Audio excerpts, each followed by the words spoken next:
Merci madame la députée. La parole est à monsieur Patrick Hetzel pour le groupe Les Républicains. Vous avez 5 minutes, monsieur le député.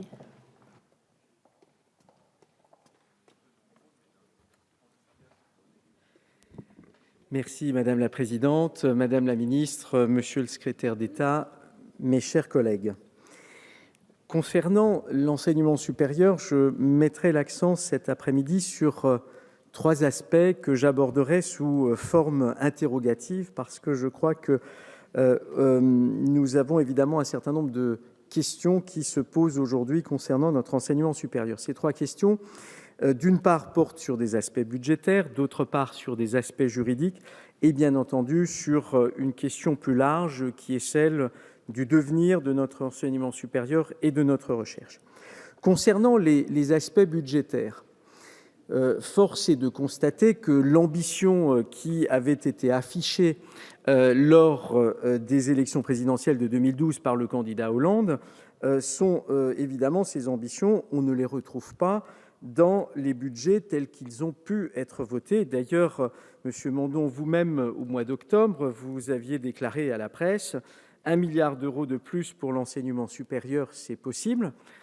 Et je note que nous sommes évidemment très très loin du compte et que non seulement nous sommes loin du compte, mais qu'un certain nombre de priorités budgétaires ont été rognées, notamment lorsque l'on regarde comment les choses ont évolué pour le financement de la recherche par projet, l'ANR, mais on le voit également dans la manière dont ont évolué les budgets consacrés au CPER. Donc de toute évidence, il y a là un écart assez important entre les déclarations d'une part et les réalisations.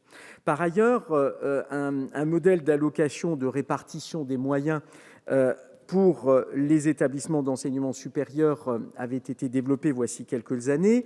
Ce modèle prévoyait notamment 2 grands domaines, à la fois une répartition des financements à l'activité et une autre partie à la performance. Force est de constater que là aussi, ce volet a été écarté. On se demande bien pourquoi ce volet performance a été écarté. D'ailleurs, un certain nombre de constats de la Cour des comptes mettent l'accent sur ce point en indiquant que là, le gouvernement est en retrait par rapport à ce que l'on pourrait attendre.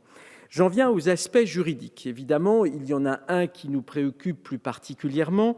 Il est lié à l'avis qui a été rendu par le Conseil d'État voici maintenant quelques jours, et cela concerne les dispositifs de sélection en master et plus précisément dans la sélection qui est opérée entre le M1 et le M2. Donc ma question est à cet égard assez simple. Comment allez-vous procéder pour sécuriser cette fois-ci les choses, puisque avec cet avis du Conseil d'État, il y a un problème nouveau qui apparaît, puisque jusqu'alors, évidemment, les universités n'étaient pas confrontées à ce problème. C'est un problème qui va se poser immédiatement pour la rentrée 2016. Donc, évidemment, vous avez évoqué, et je note que vous avez évoqué la piste d'un décret, mais encore une fois, ce décret va comporter une liste de formations concernées par la sélection à l'entrée. Donc, comment allez-vous procéder pour faire en sorte que cette liste soit conforme à la réalité? Et vous avez pu noter, par exemple, que les conseils nationaux des universités, par exemple, des sections 1, 2 et 3, qui sont principalement les disciplines juridiques, se sont prononcés à l'unanimité pour demander que les masters juridiques soient tous concernés par ce dispositif de sélection. Donc, question, est-ce que vous allez donner satisfaction aux disciplines juridiques, ce qui aurait évidemment, qui serait tout à fait pertinent. Puis je voudrais en venir évidemment aux questions d'avenir. Nous avons plus que jamais besoin d'une ambition pour notre enseignement supérieur et notre recherche. Hélas, aujourd'hui, nous ne voyons pas véritablement d'ambition.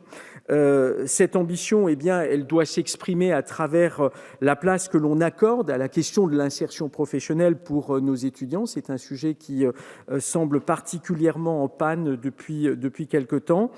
Comment allez-vous procéder aussi pour alléger la gouvernance et donner plus d'autonomie? Parce qu'on l'a vu, la loi Fioraso a contribué à alourdir un certain nombre de procédures. Et là aussi, les établissements, plus que jamais, réclament de la simplification. C'est le ministère dont vous souvenez, monsieur le ministre. Donc là aussi, la simplification administrative, quand allez-vous l'appliquer à l'enseignement supérieur? Et puis, qu'allez-vous faire pour cette fois-ci inciter les établissements à avoir des financements ouverts et notamment des financements qui viendraient du privé, puisque les outils existent, les fondations, les fonds de dotation, les chaires, mais là aussi, on se rend compte que la dynamique ne prend pas dans ce domaine. Vous l'aurez compris, plus que jamais, nous devons gagner la bataille mondiale du savoir. Et donc, que comptez-vous faire pour gagner cette bataille? En tout cas, pour le moment, en creux, je vois que l'ambition n'est pas au rendez-vous. Je vous remercie. Merci, monsieur le député.